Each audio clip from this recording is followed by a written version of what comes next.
concernant l'état critique de notre frère Fadel et j'ai le cœur brisé. Nous devions d'ailleurs tous avoir le cœur brisé. C'est même la raison pour laquelle je viens appuyer. C'est Solim encore. Mes chers frères et sœurs togolais, je ne sais pas pour vous, mais moi, depuis ces quelques 2 jours que j'ai appris la nouvelle provenant de la prison civile de Lomé concernant l'état critique de notre frère Fadel et j'ai le cœur brisé. Nous devions d'ailleurs tous avoir le cœur brisé. C'est même la raison pour laquelle je viens appuyer sur la nouvelle pour que vous sachiez qu'il n'y a rien à célébrer cette année si nos frères et sœurs meurent pour moins que rien. Juste des paroles véridiques et patriotiques. Je suis l'artiste engagé aux côtés de mon peuple congolais. J'étais assis dans la boutique de ma femme quand j'ai aperçu des hommes en civil bien armés qui m'ont pris. Et arrivé au camp de brigade, on m'a interrogé. Et je leur ai fait savoir que je suis un artiste et je ne fais que dire la vérité. En tant qu'artiste, depuis que le mouvement du 19 août a commencé, je n'ai jamais fait la promotion de la violence. On ne fait que dire la vérité. On m'a posé également la question de savoir est-ce que le 23 était sorti. Je dis je ne fais pas partie du groupe. On a appris sur les réseaux sociaux qu'il y a un groupe dénommé groupe révolutionnaire. En tant qu'artiste, qu'est-ce qu'on a fait? On a dénoncé cela avant le 23. Tu étais dans le groupe et tu es sorti, c'est ça? Si. Comment tu es rentré dans le groupe? Merci beaucoup. Moi, en tant qu'artiste, j'ai mon numéro, je suis célèbre, j'ai mon numéro partout. Tout le monde peut toutefois rentrer dans mon inbox, me saluer, me disant félicitations à tout ce que vous faites pour le peuple. Le 22, 23 novembre passé, est-ce que vous étiez sorti pour pouvoir aller contre les soldats? C'est ce que j'ai dit. Depuis qu'on a commencé le mouvement, on n'a jamais déposé la déclaration de faire la marche dans la nuit. Est-ce que tu étais sorti la nuit là? Non, non, non, non. Un frère à nous, Togolais de sang comme nous, l'artiste chanteur Prince Fadel, arrêté dans l'affaire dite Tigre Révolution en 2019. Il est gravement malade depuis des mois, sans soins. On l'a maintenu pendant longtemps au cabanon de la prison civile de Lomé avant que sa situation ne devienne critique. Il ne pouvait plus respirer à ce que j'ai appris. Ce n'est qu'alors qu'on l'a conduit aux urgences à Tocoin où il est sous oxygène depuis 2 jours maintenant. Prince Fadel fait partie des 18 personnes arrêtées en novembre 2019 dans l'affaire Tigre Révolution. Mais son cas est emblématique d'une justice dévoyée et d'une répression politique déguisée en procédure judiciaire. Ça fait 6 ans qu'il est là. Et pourquoi le garde-t-on pendant qu'il est malade depuis des années, sans jugement ni condamnation? Comme d'ailleurs la plupart des prisonniers politiques, on ne sait jamais clairement ce qu'on leur reproche. Mais le régime de Faure Essouzina Gnassingbé continue de dire nos frères et sœurs pour de simples paroles. Il n'y a plus grand chose à dire. Quand il s'agit du Togo de Faure Essouzina Gnassingbé, c'est toujours l'injustice. On sait très bien ce qu'on leur reproche, genre... À Prince Fadel, on lui reproche d'avoir été dans un groupe WhatsApp. On lui reproche surtout d'être artiste engagé, d'avoir parlé, d'avoir dit ce que nous voyons tous et disons tous aujourd'hui. Que le Togo n'est pas un état de droit, que la population souffre de misère, que l'espoir n'existe qu'ailleurs. On doit souffrir en silence. Le fait qu'il soit dans un groupe WhatsApp n'est qu'un prétexte. Et c'est le sort des Togolais en 2025. Et c'est comme ça que vous voulez entrer en 2026. On ne peut même pas dire, on ne peut plus dire qu'on a faim sans être arrêté. Ah, j'oubliais, oui. On est dans un pays où les ministres menacent la population en mondovision. C'est des partisans du chaos et du désordre. Et ces partisans du chaos et du désordre, la seule réponse légitime qu'il faut leur opposer, c'est le respect de la loi. Et le respect de la loi doit être assuré par les forces de l'ordre. La violence légitime, c'est seulement les forces de l'ordre qui peuvent en faire l'usage. D'autres nient leurs crimes à Mondovision. Apportez-moi la preuve de ces miliciens dont on parle. Vous ne savez pas l'existence de ces miliciens? Il n'y a pas de miliciens. Ou même des procureurs viennent honteusement menacer de traquer les likes. Des contenus qui sortent du cadre légal en vigueur sera l'objet de poursuites sans compromis et sans complaisance. Où les ministres nient leurs crimes. Monsieur le ministre, dites-moi, est-ce que vous connaissez aujourd'hui le nombre de détenus politiques qu'il y a dans ce pays au Togo? Ah, il n'y en a aucun, zéro cocorico. Pourtant, l'ONU, le Parlement européen fait des avis. Depuis des années sur les prisonniers politiques, ils refusent d'écouter. Comme Aziz Goman, 8 ans déjà en prison pour avoir hébergé des manifestants. Et toutes ces personnes-là que vous connaissez déjà, Jean-Paul Omolou, Sativi, Afex Yofetapa, Grace Koumaï, le silence ne nous protège pas. Pour ne citer que ces personnes connues, imaginez les accusations des autres dont on ne parle pas souvent. Comme le dit Grace Koumaï, aujourd'hui c'est eux, demain ce sera nous. nos frères et nos sœurs, nos papas, nos mamans, si nous ne réagissons pas aujourd'hui. Le cas de Fadel, c'est pour avoir été membre d'un groupe WhatsApp. Pour ça, il est maintenu en prison depuis 6 ans, sans jugement, donc sans condamnation. 6 ans à attendre, sans savoir combien de temps encore. Comme si sa vie ne comptait pas. Aujourd'hui, la situation est devenue gravissime. Il y a 2 soirs, Prince Fadel ne respirait plus. L'enquête nous a permis à ce jour, et après perquisition, d'interpeller 18. Ils sont soit dans le groupe Tigre Révolution, ou non seulement ils sont dans ce groupe, mais ils sont intervenus le soir, cette nuit-là. Prince Fadel est au bord du gouffre. Il n'est pas le seul. Aziz Goma, Grace Koumaï et une quarantaine d'autres prisonniers politiques sont en train de donner leur vie pour nous. Ils sont en grève de faim depuis plus de 40 jours. Aujourd'hui encore, ils tiennent depuis des semaines, prêts à laisser leur vie pour que nous ouvrions enfin les yeux. Ça peut être ton frère, ça peut être ta soeur, ça peut être ton fils, ton ami, ton collègue, ton voisin, ton cousin.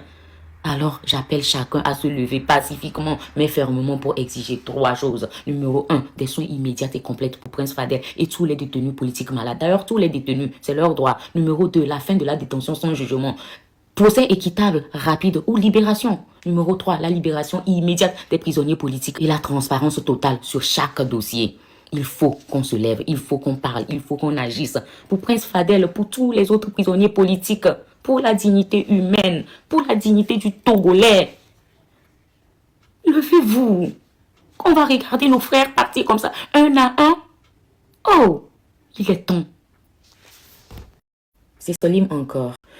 Mes chers frères et sœurs. Intervenir. Si votre armée là, elle va même pouvoir intervenir. Quand ça va commencer à Lomé, ça commence aussi à Kara.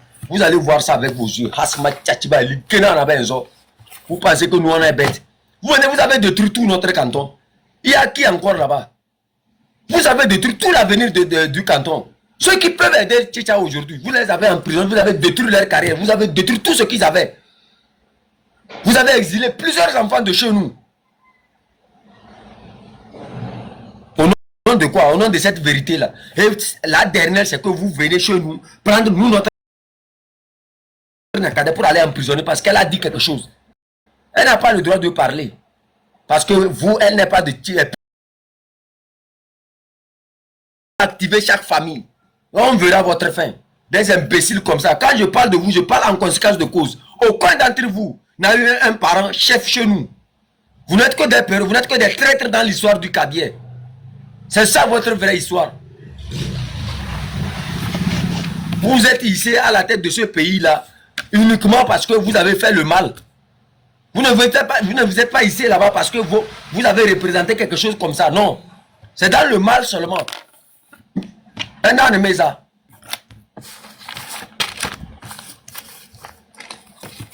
Personne n'a souhaité que là où c'est arrivé là, qu'il y ait une guerre entre nos cantons. Mais cette guerre-là va bientôt commencer. C'est qui ça? Il faut m'enlever les gens là. Il faut me balayer la maison rapidement avec ces nyama là. Il faut les bloquer, même si vous pouvez même mettre le blocage aux racines carrées pour eux. Faites-le. Merci.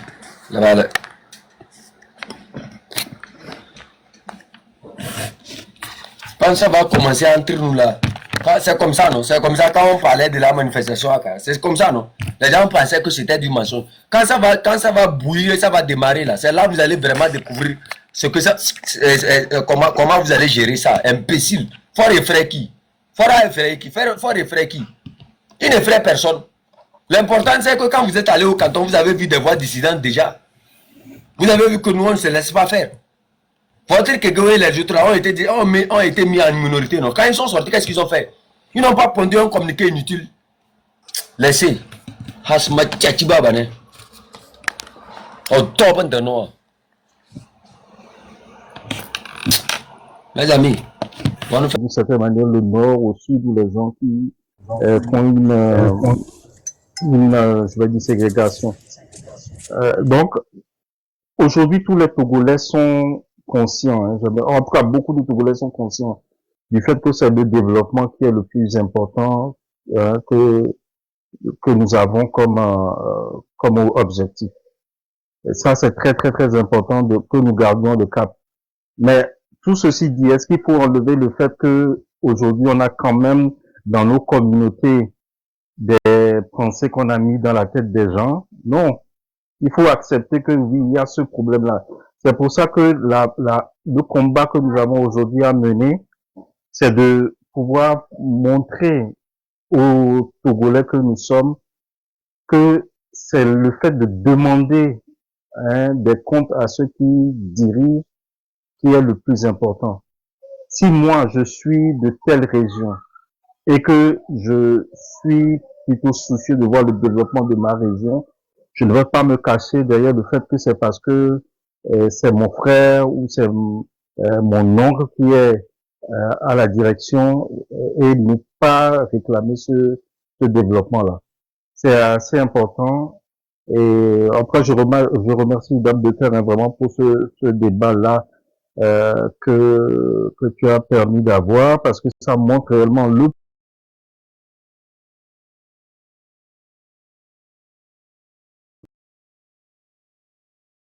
nous voulons le sud, que ce soit le nord, l'est ou l'ouest, qu'on répartisse cette richesse-là sur tout l'étendue du territoire. Voilà un peu ce que je voulais dire. Merci beaucoup. Oui, Dame de Cœur. Merci Mia Fofo Kepompo ici là mais bon excuse le nom mais j'ai pas lu la totalité. C'est une bonne chose. Essenam. OK, Essenam, merci beaucoup. Et ma rajouter ndene miakmola quoi. Mi analyse ou en des semaines dernière mais bon pour il y a pas beaucoup de gens qui viennent suivre assez souvent. Milik Mobilandi Améon tribalisme que a imposé depuis 6 décennies. À un moment donné, ça n'a pas fonctionné. Pourquoi? Parce que comme nous les développés nord va diva vers le sud, dans la zone la plus dynamique économiquement, et ont commencé à modeler complètement la démographie du Togo. Il y a eu des mélanges. Les gens se sont entremariés, entrecroisés entre eux. Donc, ce qui fait que, quand bien même que dans certains secteurs institutionnels, comme l'armée ou bien la fonction publique, il y a une majorité des gens du Nord. D'accord? Je suis vraiment désolé d'utiliser Nord et Sud. Normalement, je vais dire des Togolais du Nord ou les Togolais du Sud. Ici.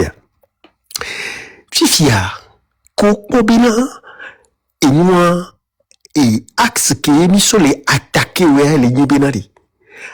Nord, qu'on les utiliser, Benali, ou à soutenir le pouvoir, on leur dit la vérité sur leur propre sort.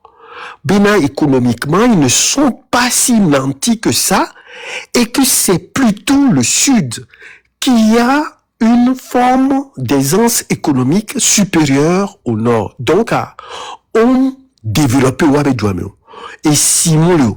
Et les gens du Nord prennent conscience que malgré le soutien indéfectible qu'ils apportent à ce tyran-là, ils sont les moins démunis.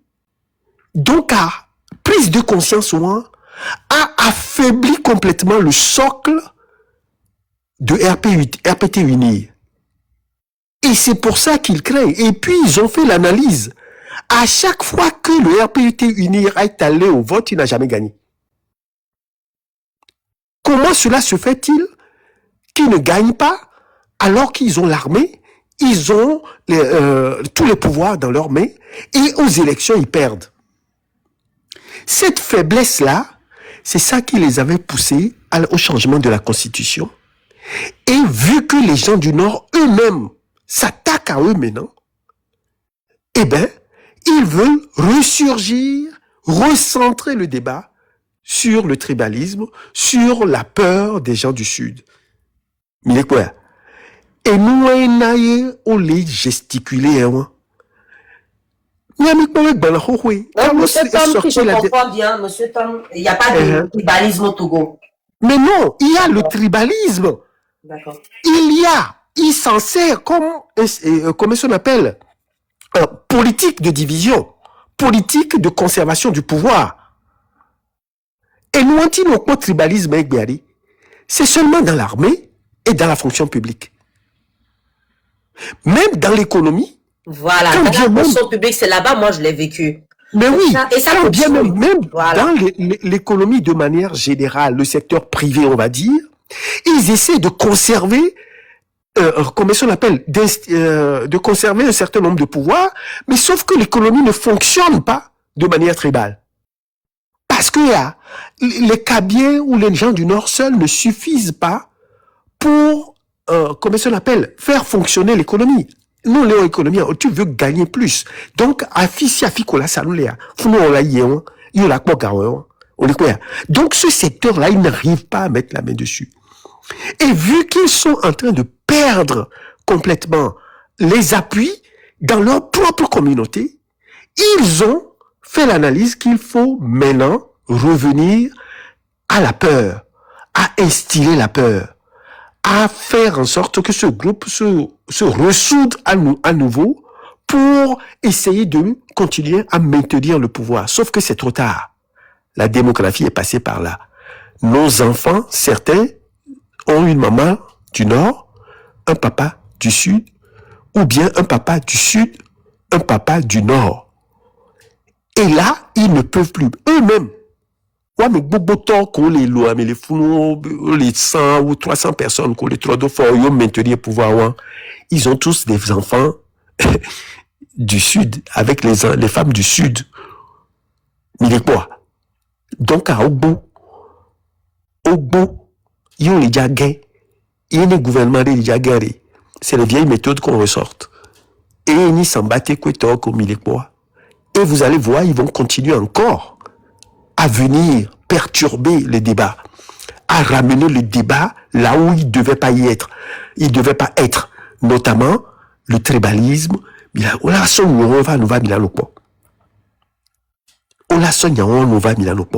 soyons vigilants. Là n'est pas le problème. Le problème, c'est Faure Gnassingbé et ce gouvernement de 60 ans qui a détruit le Togo. Il faut qu'ils partent. Et ils vont partir. De toutes les manières, ils n'ont plus d'assises. Sachez-le. Ils sont tellement affaiblis que, quel que soit X, ils partiront. Maintenant, c'est à nous de savoir comment est-ce que nous allons nous organiser. Comment est-ce que nous allons nous parler pour que nous allons tous à cette guerre-là. Et nous, un centre, bon, il y a des fifidien, vous comprenez tous, Zédekay, Bessanbaté, c'est un cas isolé. Et il pense comme ça, parce que c'est un cas isolé. Et puis lui-même, ce qu'il dit qu'il a subi dans son enfance, il ne l'a pas si subi que ça. Matou il a mignoré. Parce que s'il se regarde lui-même, dans la majorité de ses amis, il y a des gens du Sud. Voilà. Et lui-même, là, je ne suis pas sûr qu'il a une pensée tribaliste. C'est juste une politique qu'il défend pour maintenir un pouvoir qui va mourir. Bien. Comme ça, il est blanc, on le sait. Monsieur Gattuso, Diego. Sante, vous allez parler tout à l'heure parce que Diego Gattuso est resté ici jusqu'à... Il est parti sans parler. Donc, je vais lui accorder quelques minutes. Allez-y, mon père Gattuso. Oui, allô, dame de cœur. Bonjour, Diego. Le coucou, c'est bien pour le poste Baro. On va dans la vidéo. Bye bye. Non. Tu as le droit de parler ici. Bonjour. Oui, bonjour. OK. Bonjour à tous mes frères panélistes. Vous avez le droit de venir sur le panel du Togo et parler du Togo et personne ne va vous l'ôter. Merci beaucoup pour l'expérience que vous partagez avec les Togolais qui sont de près ou de loin, qui nous regardent, qui nous écoutent. Je dis souvent que si tu ne respectes pas la nature va faire tout pour te dicter sa loi.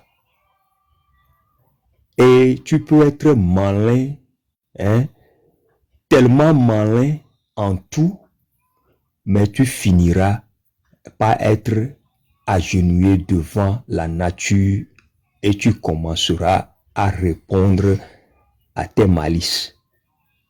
C'est ce qui se passe aujourd'hui. Comment nous tous nous étions ensemble pour faire la loi d'un pays et que la loi là est respectée d'une manière à une autre par un régime récalcitrant depuis presque, ou bien il a même fait 20 ans avec cette loi là, que lui-même il toilettait certains partis pour dire que il est en train de faire quelque chose de très intelligent. Et boum, une seule journée, on change tout en même temps, comme un disque qui est rayé, qu'on ne veut plus écouter les titillements du son. Vous voyez, ça veut dire que ils se sont reprochés beaucoup de choses. Et même au sein de leur camp, ils se posent la question, est-ce que ces gens-là sont encore en mesure d'ingurgiter notre saleté, notre mensonge que nous voulons les obliger à encore prendre dans leur conscience. C'est ça qui les a amenés jusqu'à ce niveau-là aujourd'hui. De sortir dans une nuit et aller changer la constitution par un petit groupe. Un petit groupe qui change le destin d'un peuple. Est-ce que aujourd'hui, ce qu'ils ont fait n'affecte pas le Nord? Ça, c'est une question fondamentale. Est-ce que le Sud n'est pas affecté par ce qu'ils ont fait? Est-ce que l'Est n'est pas affecté par ce qu'ils ont fait? L'Ouest n'est pas affecté? C'est la question fondamentale de ce régime-là. C'est ça. Et parce qu'ils savent que le problème là, ce problème de tribalisme qu'ils ont tellement orchestré, charcuté, ils ont tellement fait des choses sur l'idéologie là. Et ils ne savent même pas que tout ce que tu fais a toujours des heures pour que ça tombe en péremption. C'est le moment, c'est tombé en péremption. Maintenant, ils se cherchent, qu'est-ce que nous allons encore créer de nouveau pour jeter dans cette population-là? Ils n'en trouvent plus. C'est ça qui les a amenés à ce niveau-là aujourd'hui, au bord du gouffre. Et ils ne peuvent plus sortir. C'est comme si vous avez mis le pied dans le goudron noir et vous pensez que personne ne vous regarde. Alors que lorsque tu vas marcher, il y aura toujours des empreintes partout. Tu vas éparpiller le goudron noir partout. C'est ça qui les arrive.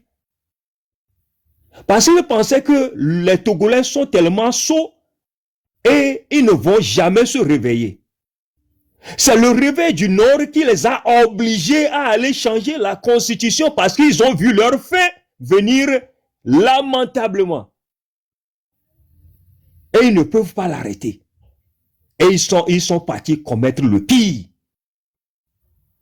C'est ça la réalité. Moi, je n'ai pas un problème avec un cabier. Je n'ai jamais vu un cabier dans la rue qui m'a giflé parce que je suis sudiste et je les ai rencontrés à quelque part. Je n'ai jamais eu un problème comme ça. J'avais rencontré des cabiers qui m'ont aidé à un moment décisif, qui m'ont montré réellement que nous sommes tous des Togolais. J'avais vu ça. C'est seul ce gouvernement-là qui nous montre que sans eux, nous ne pouvons pas être ensemble.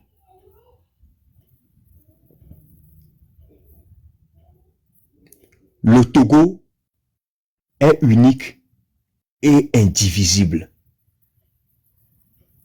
Les Kabyles m'ont fait tellement de choses. Peut-être j'en ai fait aussi.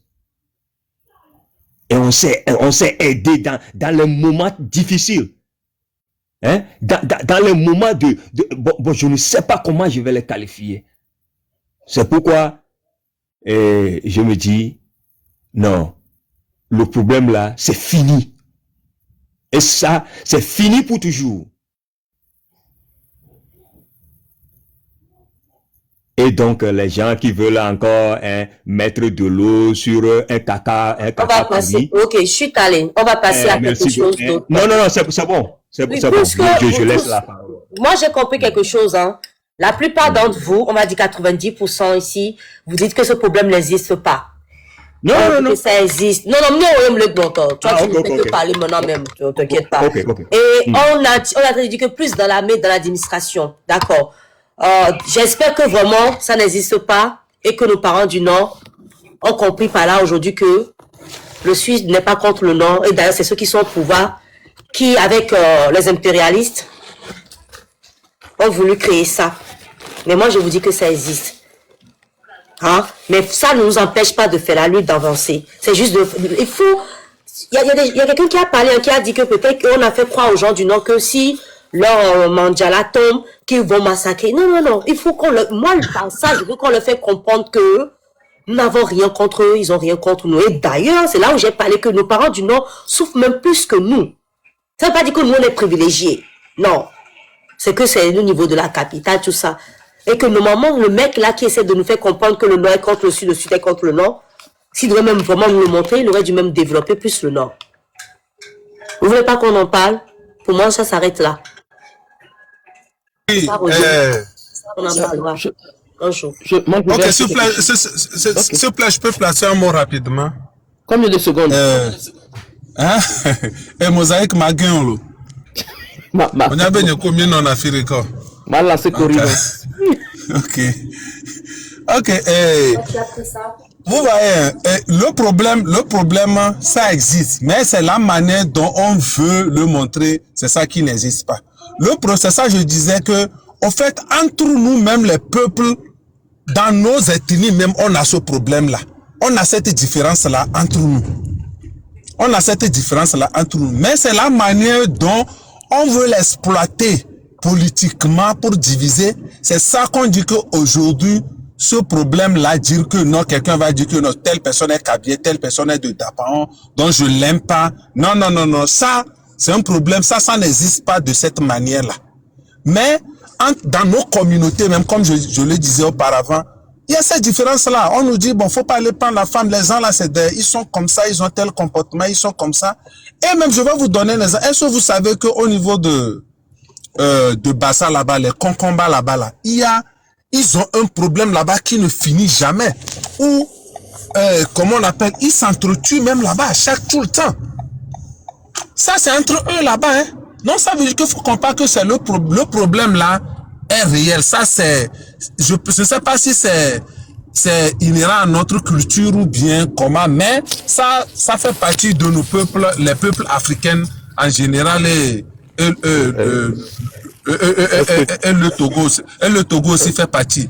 Maintenant, de l'autre côté, c'est normal. C'est normal que, par exemple, les gens puissent être fatigués parce que, quoi qu'on le dise, quand tu arrives quelque part, aujourd'hui, le régime qui est en place, comment on appelle, le régime a été incarné par quelqu'un qui vient, des gens qui sont Kabylie. Maintenant, nous savons que dans notre culture, quand on te nomme quelque part, on a cette manière-là de recruter plus les gens qui viennent de notre localité. Et surtout à l'époque où ce n'était pas des concours, on faisait, on dit toi aussi viens t'asseoir, toi viens t'asseoir. Donc ça fait que quand tu vas dans certaines boîtes de l'administration, tu retrouves certaines personnes des gens d'une même communauté. Quand tu arrives, ce qui est même flagrant, c'est la langue même qui est parlée là-bas. Ce n'est pas forcément Kabylie. Vous arrivez quelque part, je vous ai donné l'exemple de T2, de la Sarthe tout à l'heure. Quand vous allez là-bas, il y a un certain nombre de communautés qui est plus là-bas. Quand tu vis et tu es là durant 30 ans, 40 ans, tu arrives quelque part, tu remarques certaines personnes seulement venant d'une communauté qui travaille quelque part, automatiquement, si tu es normal, ça fait un clic dans ta tête. Tu trouves ça anormal. Et surtout, quand tu arrives là-bas, on te traite d'une manière, ton idée va, automatiquement, tu vas dire que, ah, c'est parce que je ne suis pas de cette communauté-là, c'est pour cela que ces personnes-là m'ont traité de la sorte. Et ça, c'est tout à fait normal. Ça, c'est tout à fait normal que les gens revendent. Et d'ailleurs, c'est pour cela que on se bat pour que les choses puissent changer là, que les choses puissent être équitables. Moi, je vais vous donner mon exemple particulier au niveau de mon village. À Kouméa, ça, nous sommes tous Kabyles, mais Eyadema a mis un blocus sur Kouméa depuis qu'il a eu ces histoires avec Bokoboso. Jusqu'à les gens de Kouméa sont durs de peau, sinon ils allaient tous vous exterminer là-bas. Il a tué beaucoup dans la rue. Aujourd'hui, exactement. Aujourd'hui, est-ce que quelqu'un entend le nom d'un Bokoboso au Togo? Bokoboso au Togo, ça n'existe pas. La famille, ils ont changé leur nom catégoriquement. Et à Kouméa, on n'amenait rien là-bas comme... Il n'y a rien à Kouméa. Moi-même, je me suis documenté sur Kouméa. Les gens... alors, l'art là-bas, c'est magnifique. Hein. C'est luxuriant. Il y a même un peu de neige qui tombait sur la montagne là-haut. Ils ont abandonné les gens de Kouméa à eux-mêmes. On a vu un monsieur, un papa de famille, il avait un t-shirt déchiré et c'était le nid fort pour la campagne de fort. Mais exactement. Hein. Continuez, monsieur. Le premier CG que les colons avaient construit, comment on appelle, au nord, il y avait un Sokodé, on avait construit chez nous un dans la montagne là-bas, à Kouméa là-bas. Mais il y a des matchs tout bloqués là-bas. Et jusqu'à un présent, jusqu'à vraiment très récent, on ne recrutait pas les gens de Kouméa dans l'armée. Ou bien si tu étais déjà dans l'armée, tu ne pouvais pas accéder à un certain nombre de grades. Ça, c'est entre nous, et je dis ça. Il y a des mains Kabyles, nous sommes Kabyles. Et nos villages même sont collés. Donc, il faudrait que les gens comprennent qu'aujourd'hui, ce n'est pas une question de dire que les gens sont Kabyles, cette personne est du Sud. C'est pas ça qui pose problème. C'est que on a un problème où les gens veulent exploiter ça pour pouvoir s'enraciner au pouvoir et diviser davantage. De l'autre côté, entre-temps, on avait voulu salir le nom de... on fait tout pour salir le nom de Sylvanus Olympio. Ils ont commencé en disant que Sylvanus Olympio est tribaliste. Parce qu'ils savent que les Togolais, depuis qu'il y a des mains arrivés au pouvoir, on a fait tout et tout pour effacer l'histoire du Togo et on réécrit l'histoire. Donc les gens n'ont pas connaissance vraiment de ce que Sylvanus Olympio a fait et on utilise cette manière-là pour manipuler les gens, pour dire que, comment on appelle Sylvanus Olympio, il avait voulu créer Eveland et c'était le Sud seulement, il s'accrochait dans ce, comme Eyadema était venu comme un sauveur pour rétablir les gens, les Kabyles ou bien les gens du Nord dans leurs droits, pour que les gens s'accrochent à eux. Or, heureusement que les gens, beaucoup de personnes ont su à démontrer ça que Sylvanus Olympio, il a eu beaucoup, on a des parents qui ont été députés du CUT. Des parents qui ont été députés du CUT. On a des parents qui ont été des commandants de cercle, comment on appelle, et à Tapamé, Palimé, autant de Sylvanus Olympio. Et ça, ils ne le disent pas. Ils ne le disent pas. Mais c'est plutôt Eyadema qui est venu instaurer, comme quelqu'un le disait avant, c'est lui qui a essayé d'instaurer ces histoires, ou bien d'amplifier ces histoires d'ethnie pour pouvoir enraciner son pouvoir. Merci. Merci bien, Franck. Il y a Rick qui est là, qui aimerait parler aussi. Qui? Mosaïque, oui. Au point dit, bon, c'est Koudolo, vas-y, Pompo. Depuis quand Badaya qui a divorcé de Eyadema, t'es toujours là-bas. Il y a combien là-bas, mais on l'a fait. Bon, bientôt. J'ai mis en analyse vite que chez moi. Bon, il y a du lien, on dit tribalisme. C'est bon. Il y a tribalisme, coup de fortrinisme, coup de tubanisme, moi ça me fait mal. Il faut en parler. Écoutez ceci. Voilà. Écoutez ceci seulement en bas, je veux que vous mettez les drapeaux togolais et puis, ne me pose qu'il y a pouvoir. M'a posé question à mi quoi, m'a pas dit quoi.